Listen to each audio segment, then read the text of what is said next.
It's finally time, guys. Today we're going to be talking about the most famous cryptid in every US state and the story behind them all. So hit subscribe, follow along, and maybe you'll hear one about where you're from. So cryptozoology, as many of you know, is a study of unknown/legendary creatures that may or may not exist depending on who you ask. Many cryptids are popular in folklore such as Bigfoot, Loch Ness Monster, the Yeti, Chupacabra, Jersey Devil, Mothman, you get the idea. And we're going to start in the southwest section and work our way all the way around. The New Mexico Teratorns.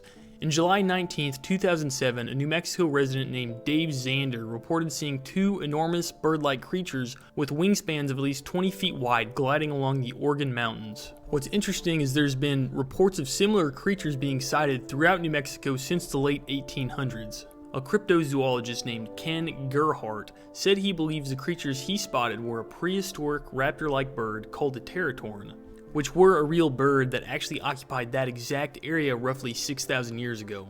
They also had 20-foot wingspans and could weigh over 120 pounds. Some even go as far to say that they were actually pterodactyls, which have been found in the same area in the New Mexico mountains, but I don't know, those guys are pretty old.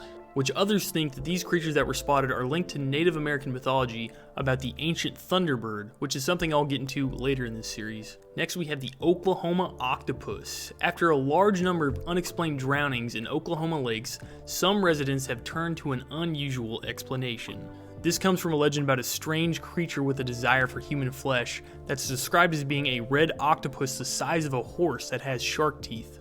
This cryptid is said to inhabit freshwater lakes in Oklahoma, including Lake Thunderbird, Uloga Lake, and Lake Tenkiller, where it's said to attack and drown unsuspected swimmers.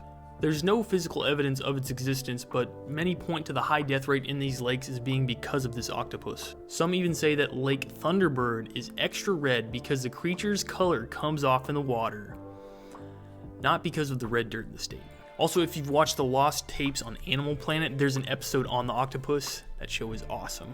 Moving on to Texas, we have the Chupacabra. So the Chupacabra is described as either looking like a mangy dog or looking more like a reptilian, alien-like thing. Stories of it originated in Puerto Rico in the 1990s when a bunch of goats were found bloodless like a vampire had sucked the blood out of them, granting it the name goatsucker. So in this same area in Puerto Rico, after this incident, there was a whole bunch of reports of a creature that witnesses described as being short, bipedal, having red eyes, and having spiny things on its back. And for some reason this started a conspiracy theory about either the United States or some alien group collecting blood in order to spread AIDS. Yeah, I don't know why. Anyways, so later in the early 2000s, chupacabras started being reported throughout Texas. And in 2008, police got footage of what many believe to be the dog-like chupacabra. Here's a video of it. But others say it's just a dog-coyote hybrid with mange. But I mean, still, maybe that's just what a chupacabra is, you know, why not? Moving on to Arizona, we have the Mogollon Monster.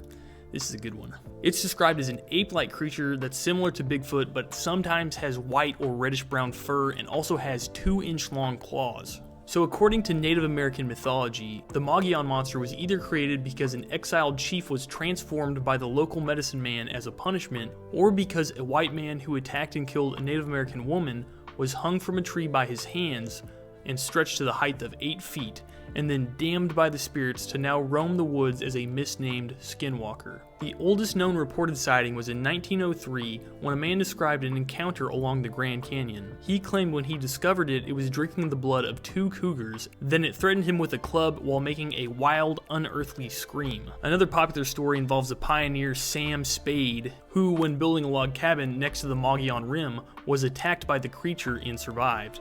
But later his son Bill and his soon-to-be wife were killed by the creature on their wedding day, possibly because the Mogollon Monster was bent on revenge because of stolen land. And that is the first part of my series. I'll be doing the West next, and then followed by the others. So if you like this kind of stuff, smash subscribe, and comment any cryptid that you want me to mention as honorable mention. Thank you for watching, and have a good day.